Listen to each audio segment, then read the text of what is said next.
नमस्कार, म रूपा घिमिरे कार्यक्रम सन्दर्भमा हार्दिक स्वागत गर्दछु। आजको सन्दर्भमा हामी मुख्य गरी सरकारले हालै जारी गरेको नीति तथा कार्यक्रम र आगामी बजेटबारे केन्द्रित भएर कुराकानी गर्नेछौँ। सरकारले जारी गरेको यो नीति तथा कार्यक्रमलाई रूपान्तरणकारी घोषणा भनेर दाबी गरिरहँदा आर्थिक क्षेत्रका जानकारहरूले यसलाई कसरी लिइराख्नु भएको छ, यसबारे हामी बुझ्नेछौँ। यसका लागि हामीसँग स्टुडियोमा हुनुहुन्छ राष्ट्रिय योजना आयोगका पूर्व उपाध्यक्ष डाक्टर दिनेश चन्द्र देवकोटा। यहाँलाई कार्यक्रममा हार्दिक स्वागत छ। हस्, धन्यवाद। नमस्कार। सरकारले हालै जारी गरेको नीति तथा कार्यक्रमलाई यहाँले कसरी हेरिराख्नु भएको छ? यसको राम्रा र नराम्रा पक्षहरू केलाउनु पर्दा के छन्? मुख्य अहिलेको जुन कार्यक्रम नीति जुन आयो, यसलाई अलिकति हामीले नेपालको अहिलेको आर्थिक अवस्थाको बारेको आलोकमा यसलाई चाहिँ बढी हेरिनुपर्छ भन्ने मलाई लाग्छ। जस्तो कोभिड अगाडि र पछाडिको स्थिति भनेपछि हिजो कोभिड अगाडि हामी 10 डिजिटको चाहिँ के अरे 2 डिजिटको ग्रोथ रेट ल्याउन खोजिरहेको थियौँ र कोभिड पछाडि एकाएक मुलुकमा चाहिँ के हो भने बढी अर्थतन्त्रमा अप्ठ्यारो परिस्थिति पर्यो। त्यो एउटा आलोक हामीले बिर्सनु हुँदैन। र 2 नम्बर कुरा के त भन्दाखेरि अहिले व्यापार घाटा चुलिएको छ हैन। भनेपछि हामी 6-7 महिनालाई नपुग्ने गरी विदेशी मुद्रा सञ्चित छ। हिजो 15-17 महिनालाई सञ्चित थियो 2 वर्ष अगाडि। र अहिले अर्को कुरो मैले गम्भीर कुरो रूपाजी के हो भने पुँजीगत खर्च गर्न नसक्ने हाम्रा संयन्त्रहरू छन् भने सरकारले बजेट विनियोजन गर्छ, पुँजीगत खर्च गर्न सक्दैन। भनेपछि यो 3-4वटा आलोकमा मैले हेर्दाखेरि अलि व्यावहारिक आएन कि भन्ने मलाई लाग्छ नीति, कि यी कुराहरूलाई एड्रेस गर्न सक्ने गरी आउनु पर्थ्यो। तर हेर्न चाहिँ केमा पर्यो भने अब बजेटलाई लिङ्केज भएर कसरी आउँछ भन्ने कुरो हामीले पर्खन जरुरी छ। तर यथार्थमा मैले देखेको नीति कार्यक्रमका केही राम्रा पक्ष, जस्तो उदाहरण लागि पुरानो सरकारले जस्तो दिगो विकास लक्ष्य 2087 सम्म पुरा गर्ने भनेर भनेको थियो, अहिले पनि नीति कार्यक्रममा आएको छ हैन। निजगढ विमानस्थल जस्तो जसलाई बनाउने कुराहरू हाम्रो सरकारले 10औं वर्षदेखि गरिरहेछ, तिनीहरू प्राथमिकतामै परेका छन्। र अर्को कुरो के त भन्दाखेरि भने मध्य पहाडी राजमार्ग, पुष्पलाल लोकमार्गहरू लगायतका विविध पक्षहरू रोजगारीसँग जोडिने कुराहरू मलाई लाग्छ पुरानो सरकारकै एउटा निरन्तरताको हिसाबले छ भने। अर्को चुनौतीपूर्ण कुरो चाहिँ के छ भन्नुहोला भने बजेट कसरी विनियोजन गर्ने हो, बजेटको व्यवस्थापन कसरी गर्ने हो। एउटा विश लिस्टको हिसाबले हेर्दाखेरि तपाईको चाहिँ ठुलो जस्तो 145वटा बुँदामा जुन कार्यक्रमहरू आएको छ, केही पनि छैन भन्ने कुरो चाहिँ के छैन र भन्ने छ त्यहाँभित्र। तर यसलाई कार्यान्वयनमा लैजाने कुरो र बजेटले यसलाई कसरी ब्याकअप गर्छ भन्ने कुरोमा मलाई लाग्छ बजेट पुर्याउने कुरो चुनौती छ। र यो अहिलेको हिसाबले हेर्दाखेरि प्राथमिकताकै कुरो तपाईँले हेर्नुभयो भने फेरि पनि कोभिडको अर्को भेरिएन्ट आयो भने स्वास्थ्य क्षेत्र 1 नम्बर प्राथमिकतामा पर्न पर्ने थियो। तर प्राथमिकताको कुरो मैले हेर्दाखेरि कहाँ त भन्दाखेरि भने 13 नम्बर बुँदामा, यसपटकको नीति कार्यक्रमको 13 नम्बर बुँदामा प्राथमिकताको कुरा गर्दाखेरि कता कता उत्पादनसँग मात्रै कुरा गर्ने, पूर्वाधारका कुराहरू गर्ने, त्यसपछि गएर विद्युत पहुँचको कुरा गर्ने, खानेपानीको कुरा गर्ने कुरालाई मैले नराम्रो भन्दिनँ। तर अझै पनि स्वास्थ्यसँग सम्बन्धित भएर 1 नम्बरमा प्राथमिकतामा, किनभने कोभिडको अर्को भेरिएन्ट आउन सक्ने कुरा इक्वली छ। र अनि यो नतङ्ग्रिएको पर्यटकीय कुरालाई कसरी एड्रेस गर्ने र 60% भन्दा बढी जुन उद्योग व्यवसायीहरूले जुन जिडिपीमा कन्ट्रिब्युसन गर्नुहुन्छ उहाँहरूलाई कसरी एड्रेस गर्ने भन्ने हिसाबले अलि व्यावहारिकतासँग सम्बन्धित भएर यी चिजहरूलाई चाहिँ समेट्ने गरेर आइदिएको भए अझ राम्रो हुन्थ्यो। तर बजेट चुनौतीपूर्ण छ, किनभने सबै पुर्याउन सक्ने गरी बजेट पुर्याउन गाह्रो छ।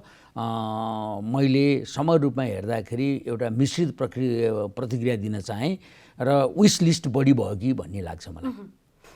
अब अहिलेको जुन जटिल अर्थतन्त्र छ, यो अर्थतन्त्रलाई चाहिँ व्यवस्थित बनाउन सक्छ कि सक्दैन, सुधार गर्ने बनाउन सक्छ कि सक्दैन त यो नीति तथा कार्यक्रम? मलाई के लाग्छ भने अलिकति प्रणालीमाथि हस्तक्षेप गर्ने गरी अर्थ मन्त्रालय र संस्थागत राष्ट्र ब्याङ्कको बिचमा जुन झगडा हामीले देख्यौँ हैन, त्यसलाई केही हदमा अहिले अदालतबाट चाहिँ त्यसलाई एड्रेस भएको छ। अझ त्यो सायद कन्टिन्यू प्रोसेस नै होला। त्यसले गर्दाखेरि पहिलो कुरो अहिलेको सरकार, त्यसमा पनि नेपाली काङ्ग्रेसले नेतृत्व गरिरहेछ, संरचनाको सन्दर्भमा र हिजो बनेका संस्थागत हिसाबमा चाहिँ बढी आक्रमण नभए हुन्थ्यो भन्ने हामीलाई लाग्छ। त्यसलाई सुधारेर लाने हो होइन। त्यसमा अलि आक्रमणमा पनि सरकार उद्धत भयो। करिब 1 महिना अगाडि एउटा नराम्रो वातावरण भयो। अब शोधान्तर घाटा यत्रो धेरै छ, त्यसमा चाहिँ हामीले आयातलाई घटाउने कुरामा सरकार जति गम्भीर हुनुपर्थ्यो त्यो अझै पुगिरहेको छैन भन्ने मलाई लाग्छ। जस्तो उदाहरण लागि आयातको कुरा गरिरहँदाखेरि र अब अहिले विद्यार्थी नै पढ्न जाने कुरा, मैले दुईटा सेक्टर कसैले छलफल नगर्ने भन्ने गर्छु। हामीसँग चाहिँ शोधान्तर घाटा वैदेशिक मुद्रा बाहिर जाने विशेष गरी दुईटा सेक्टर छ। एउटा स्वास्थ्य सेक्टर, लगभग 5-7 खरब पैसा स्वास्थ्य सेक्टरबाट बाहिर जान्छ। कसरी जान्छ त भन्दाखेरि औषधि गर्न जाने मान्छेहरू पनि जाने भए पैसा बोकेर, हुने खानेहरू। अनि हामीले छोराछोरी नानीहरूलाई पढ्न पठाइरहेछौँ बाहिर। 10औं अरब 20औं अरब डलर साटरी भएर गइरहेछ, किनभने यहाँ हामीले एजुकेसन सिस्टमलाई अझ मजबुत बनाउन सकेका छैनौँ। अस्ट्रेलिया, अमेरिका, बेलायत पैसा लिएर गइरहेछन्।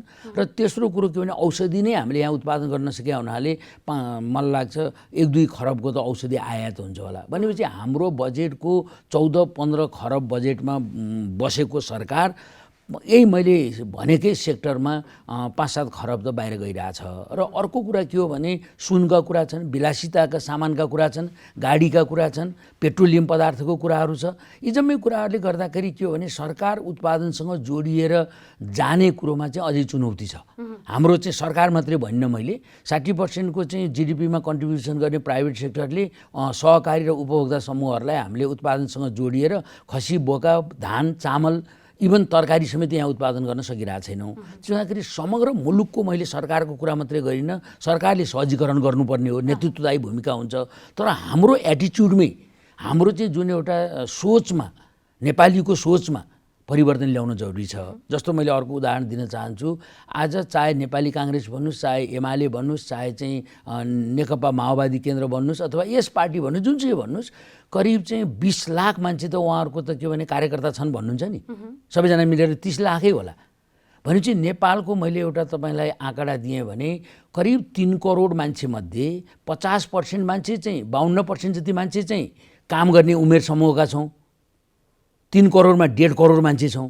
त्यो मध्येको 30 लाख मान्छे त जम्मै कार्यकर्ता छौँ, काम गर्ने उमेर समूहका। भनेपछि यो 30 लाख मान्छेले काम गर्ने वातावरण बिचौलिया नबनेर बनाउने हो भने पो मुलुक रूपान्तरण हुन्छ। त्यसो भएर मेरो विचारमा हाम्रो मुलुकको एटिच्युडको परिवर्तन, धारणामा परिवर्तन ल्याउन जरुरी छ।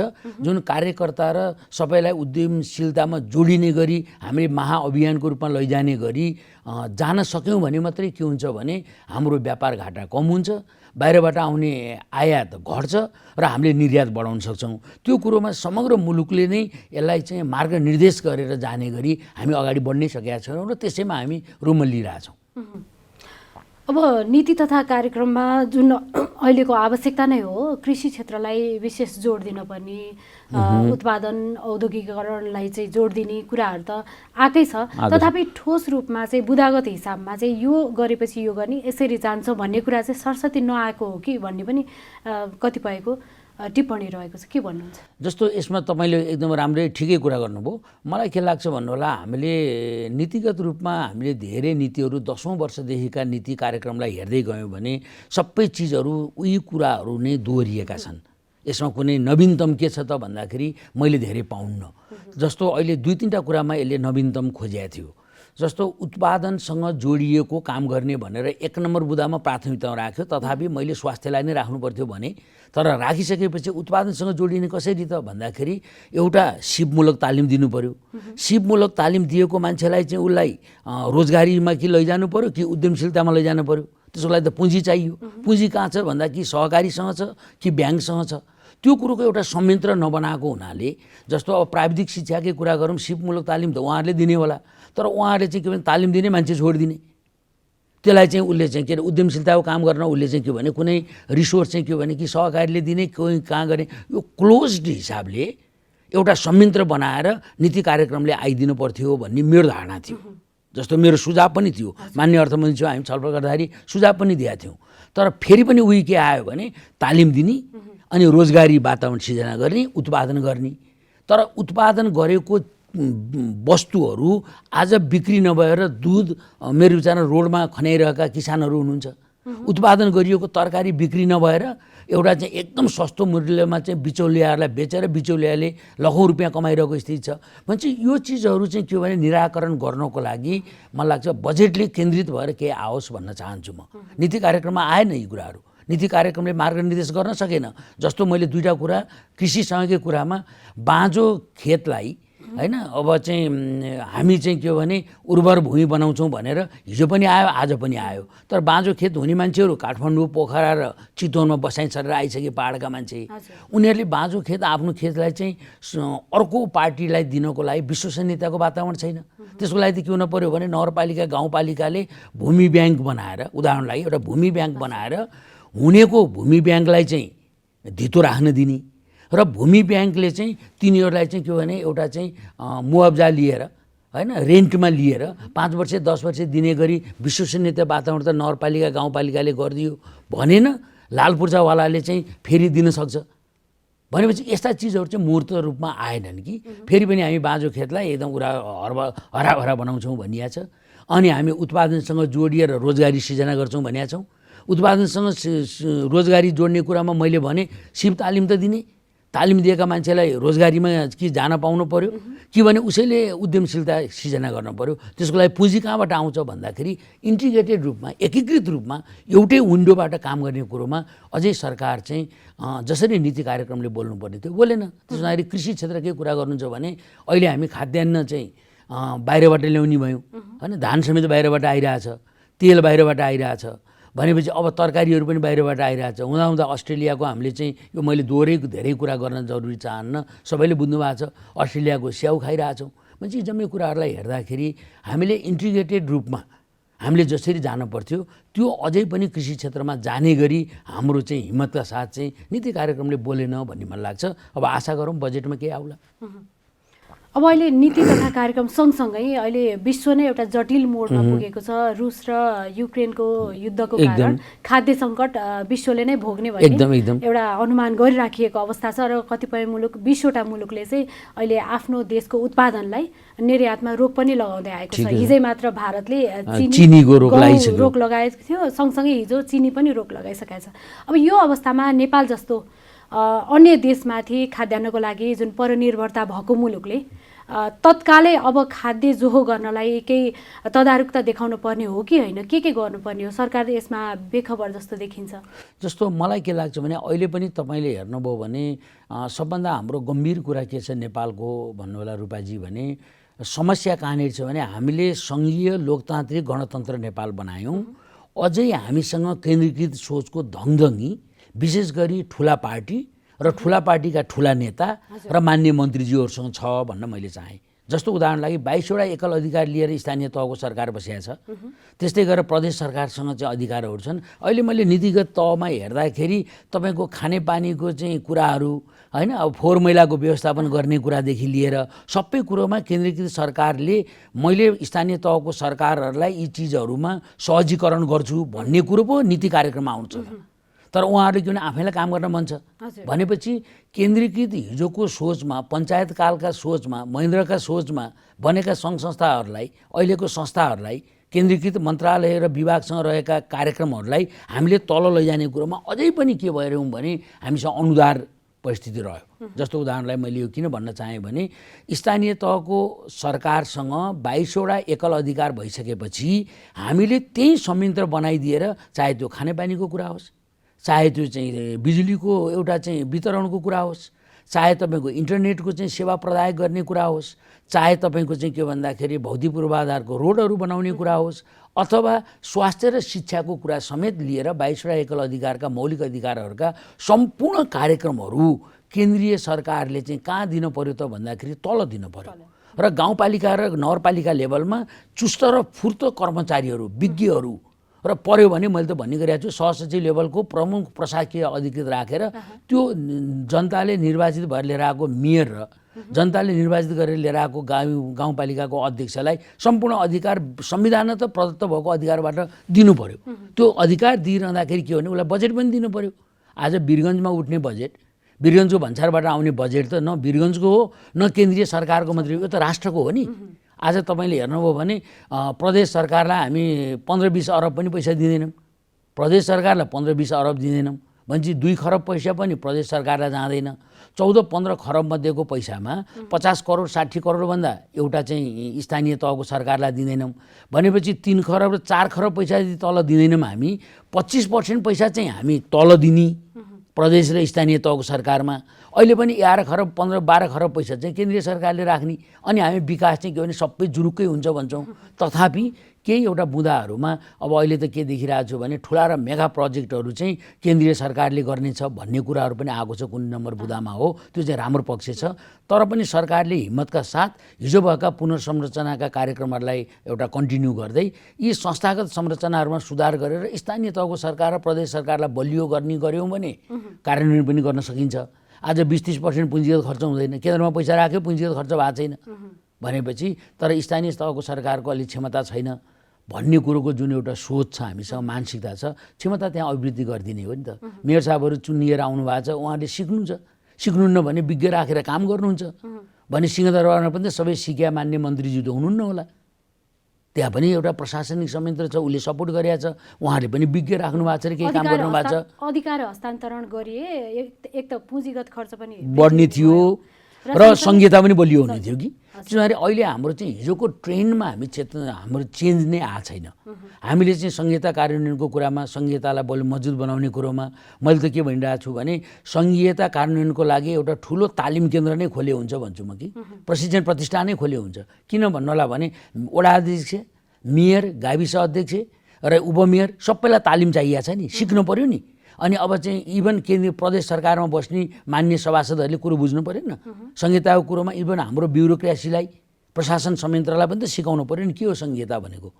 भन्छ यी जम्मै कुरोलाई सिक्ने र सिकाउने कुरोमा चाहिँ हाम्रो अलिक कन्जुसाइ छ र त्यसले गर्दा हामी केन्द्रीकृत सोच छ जसले गर्दा पुँजीगत खर्च पनि भइरहेको छैन अनि हामीले चाहिँ छुट्याएको बजेट खर्च गर्न सक्ने अनि पैसा पनि छैन, भएको पैसा खर्च गर्न सक्ने पैसा कहाँले बढ्छ भनेपछि यी जम्मै कुराहरूले गर्दा हामी अलिकति विकासको अझै पनि ठुलो सोचाइका साथ अगाडि जाने गरी हामी जान सकेका छैनौँ। जस्तो विकृति र विसङ्गतिको कुरा गर्नुहुन्छ भने नीतिहरू नै यसको बाधक बनिरहेका छन्। नीति त यसो हो नि, हजुरलाई तपाईँलाई मैले भनौँ नीति त बनाउने को हो त भन्दाखेरि भने यही नीति कार्यक्रमबाटै नीति नयाँ नयाँ आउने हो नि त।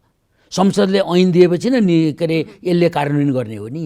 नीति त कुनै न कुनै विचार विमर्श गरेर नयाँ नीति आउनु पर्यो। हिजोका नीतिहरू बाधक बने भन्नुको मतलब नीतिको गाँठो फुकाउने ठाउँमा त तपाईँ हामी नै छौँ नि, सरकार छ नि, मान्य मन्त्रीज्यू हुनुहुन्छ नि, संसद छ नि र नियमावली निर्देशिका बनाउने अधिकार त मान्य मन्त्रीज्यू मन्त्रालयलाई छ नि।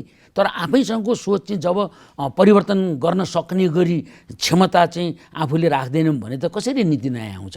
जस्तो उदाहरणलाई मैले एउटा तपाईँलाई उदाहरण दिउँ, प्राविधिक शिक्षाको हिसाबले, रोजगारीमुखी शिक्षाको हिसाबले, जीविकोपार्जन शिक्षाको हिसाबले हामी लैजानुपर्छ भन्ने कुरोहरू त आयो। आज मलेसिया, जापान, तपाईँ कोरिया हैन, यी मुलुकहरूले चाहिँ प्राविधिक शिक्षाको स्ट्रिमबाट तपाईँको चाहिँ एउटा सिएमए अनमी पढ्ने नानीहरू हैन, एउटा सब ओभरसेयर पढ्ने केटो चाहिँ भाइ ओभरसेयर पढ्छ अनि 3 वर्ष काम गर्छ, फेरि चाहिँ बिटेक पढ्छ अनि 5 वर्ष काम गर्छ, एमटेक गर्छ, पिएचडी गरेर प्रोफेसर हुन्छ नि। त्यो स्ट्रिमबाट गरिब र विपन्नलाई लैजाने स्ट्रिम थियो, आज पनि कल्चर र हिस्ट्री पढाइरहेछौँ अनि चाहिँ बेरोजगार उत्पादन गरिरहेछौँ किनभने प्रोफेसरहरूको जागिर सुरक्षित गरिदिनु पर्ने छ। भनेपछि यी चिजहरूमा त कहीँ न कसैले त यो हुँदैन भन्ने कुरो त राख्नु पर्यो नि। तर नीति कार्यक्रममा अहिले चाहिँ काम गर्ने र पढ्ने भन्ने कुरो त आएको छ, तर काम गर्ने पढ्ने भन्नेको सायद मलाई यही कुरोमा इन्डिकेटिभ हो भन्ने लाग्छ। तर त्यो कुरो गर्नको लागि त हामी के गर्न पर्यो भने 70% जति प्राविधिक शिक्षामा हामीले चाहिँ राख्यौँ भने पो प्राविधिक शिक्षा आइटी बेस्ड सोसाइटी बनाउन सकिन्छ। फेरि पनि हामी के गरिरहेछौँ भने बेरोजगार उत्पादन गर्ने आइए बिए पढेको भाइ बहिनीहरू जागिर नपाएर अनि उसले चाहिँ के भने 6 महिना 3 महिना पछि तालिम लिएर अनि कुक भइरहेछ। भने त्योभन्दा त बरु सुरुमै उसलाई चाहिँ कुक बनाउने गरी जानु पर्यो नि। तर यहाँ के छ भने एउटा सम्भ्रान्त वर्गलाई के लागिरहेछ भने यो प्राविधिक शिक्षा यो चाहिँ के भन्दाखेरि यो चाहिँ फोहोर मैलासँग खेल्ने शिक्षा भन्दा एकदम चाहिँ सुकिलो मुकिलो हुने शिक्षा पढाउनुपर्छ भनेर आफ्ना केटीकेटीलाई ओरिएन्टेसन गर्ने, शिक्षामा पनि आमूल परिवर्तन गर्ने गरी मान्य शिक्षा मन्त्री र एउटा चाहिँ निर्देशन दिन सक्ने गरी हाम्रा यी संस्थाहरूलाई त संरक्षित रिइन्जिनियरिङ गरेर रिफर्म गरेर लैजानु पर्यो नि। त्यसर्थ मलाई के लाग्छ भने शिक्षाकै कुरो गर्दाखेरि, जीविकोपार्जन शिक्षाको कुरो गर्दाखेरि मलाई लाग्छ हामी 35-36 सालको तहमा पनि अहिले छैनौँ, त्यहाँभन्दा पनि हामी ब्याक छौँ भन्ने मलाई लाग्छ। त्यसो भएर मैले सबै सेक्टरको कुरा गरेँ। पुँजीगत खर्च नहुनुमा भौतिक पूर्वाधार क्षेत्र चाहिँ अझै केन्द्रमा राख्ने सोच हैन। त्यसपछि प्राविधिक शिक्षालाई बढाएर शिक्षालाई रिफर्म गर्ने कुरोमा त्यो अभाव, र अर्को कुरो पुँजीगत खर्च गर्न सक्ने गरी तपाईले चाहिँ हाम्रा संरचनाहरूलाई पुरै रिफर्म गरेर स्थानीय तहको सरकार र प्रदेश सरकारलाई अधिकार निक्षेपण गरेर बजेट दिने कुरोमा पनि हामीसँग अनुदार परिस्थिति भएपछि त विकास निर्माण तपाईँ हामीले सोचेको अपेक्षाकृत कसरी अगाडि आउन सक्छ र? हजुर, हिजोकै गोलचक्करमा जे छ आज पनि त्यसैमा छ।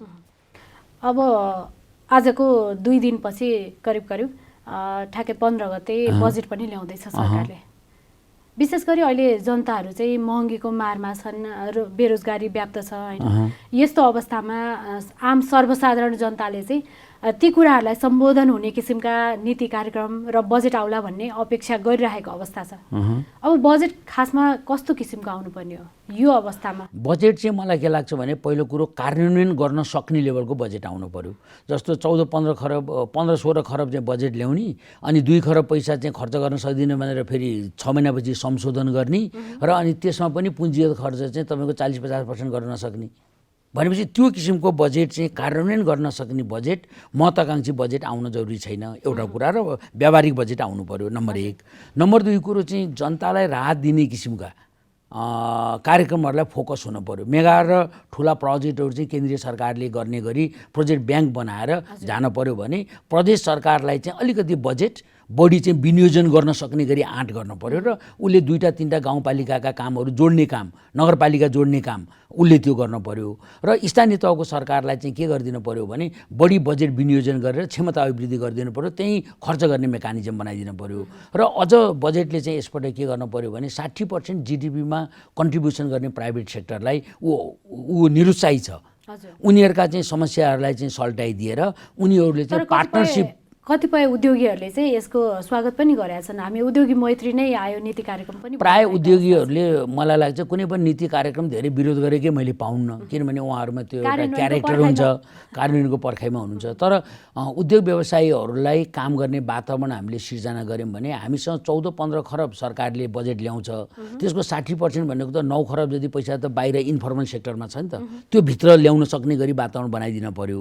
र अनि अर्को मैले देखेको सबभन्दा चाहिँ जटिल कुरो अहिले बजेटको कुरा गरिरहँदाखेरि हाम्रो प्रशासनिक संयन्त्रलाई मोर पोजिटिभली के गर्न पर्यो भने प्रशासन संयन्त्रसँग के छ भने नलेज पनि छ, अनुभव पनि छ, उनीहरूलाई चाहिँ लिएर काम गर्न सक्ने मेकानिजम डेभलप गर्न सक्यौँ भने मलाई लाग्छ बजेट कार्यक्रमले ठुलो नयाँ कुराहरू अपेक्षा भन्दा पनि रोजगारी, विशेष गरी आयात प्रतिस्थापन गर्ने, घटाउने र निर्यातलाई बढाउने, यो कुरालाई फोकस गरेर उत्पादनसँगै फोकस भएर जानु पर्यो।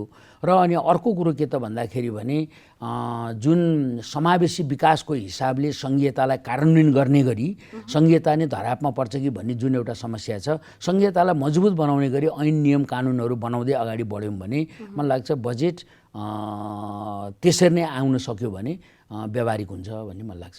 पक्कै पनि यहाँको कुराहरू एकदमै सान्दर्भिक छ। नीति तथा कार्यक्रम र बजेटमा समेटिएका अक्षरहरू भनेको निर्जीव हुन् र त्यसलाई सजीव बनाउने चाहिँ सरकारले कतिको तदारुकता देखाउँछ त्यसले भोलिका दिनमा हामीले महसुस गर्नेछौँ। आजको लागि यहाँ आइदिनु भयो, आफ्नो कुराहरू राखिदिनु भयो, यहाँलाई धेरै धन्यवाद। मलाई बोलाउनु भयो, केही कुरा राख्ने मौका दिनुभयो, यसको लागि धन्यवाद छ। र मैले अन्तमा के भन्छु भने कुनै पनि नीति कार्यक्रम भनेको बजेटसँग जोडिएको कुरा हुन्छ। बजेट हाम्रो ठुलो आकारको बन्न सक्दैन, किनभने हामीसँग बजेट ठुलो आकारको बनाउनलाई त्यो लेभलको रिसोर्स छैन। त्यसबाहेक बजेट चाहिँ के त भने कार्यान्वयन गर्न सक्ने क्षमताको आउनुपर्छ, र नीति कार्यक्रमको अहिले जति कुराहरू भन्न खोजिएको छ त्यसले मार्गनिर्देश गरे अनुसारको बजेटको क्षमताले त्यो भ्याउँछ भन्ने मलाई लाग्दैन। व्यावहारिक बजेट आओस्, हाम्रो शुभकामना छ। हस्, धन्यवाद। धन्यवाद, नमस्कार। दर्शकवृन्द, उहाँ हुनुहुन्थ्यो राष्ट्रिय योजना आयोगका पूर्व उपाध्यक्ष डाक्टर दिनेश चन्द्र देवकोटा। उहाँसँग हामीले सरकारले हालै सार्वजनिक गरेको नीति तथा कार्यक्रम र आगामी बजेटबारे केन्द्रित भएर केही कुराकानी गर्यौँ। आजको यो कुराकानी सँगसँगै सन्दर्भको निर्धारित समय सकिएको छ। हामी सम्पूर्ण युनिटलाई बिदा दिनुहोस्। नमस्ते।